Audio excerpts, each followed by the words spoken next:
নাই। তো এই বছর যে আজকে মাহফিল করতেছেন, আপনাদের কি মনে হয় আগামী বছর আপনাদের মাছ থেকে কে জানি কবরে থাকবে? মাওলার ইচ্ছা বলে, মাওলার ইচ্ছে।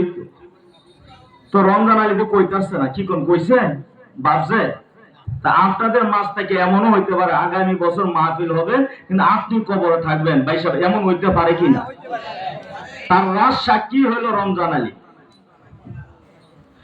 আমার আল্লাহ বলেন, এরা রমজান আলী কবরে থাইকা বলি চটপট করস, কিসের জন্য চটপট করস? রমজান আলী দুইটা চোখের পানি কবর জগতে থাইকা ছেড়ে দিছে। মাবুদ, আজকে আমার সমাজের লোকেরা মাহফিল করে আমার বাড়ির সামনে প্যান্ডেল হইছে, আমার একটু সুযোগ দাও, আমি মাহফিলে যাব, আমার একটু সুযোগ দাও। আমার আল্লাহ যেন ডাকে, ফেরেশতারা রে, রমজান আলী মাহফিলে যাইতে চায়, এই মাহফিলটা কি রমজান আলীর আমলনামা আছে কিনা? ফেরেশতারা কইতাছে, বাবু গো আছে। গত বছরে রমজান আলী, গত বছরে এই মাহফিল বুঝি তোর আমলনামায় আছে, এবছর যাইতে হবে না।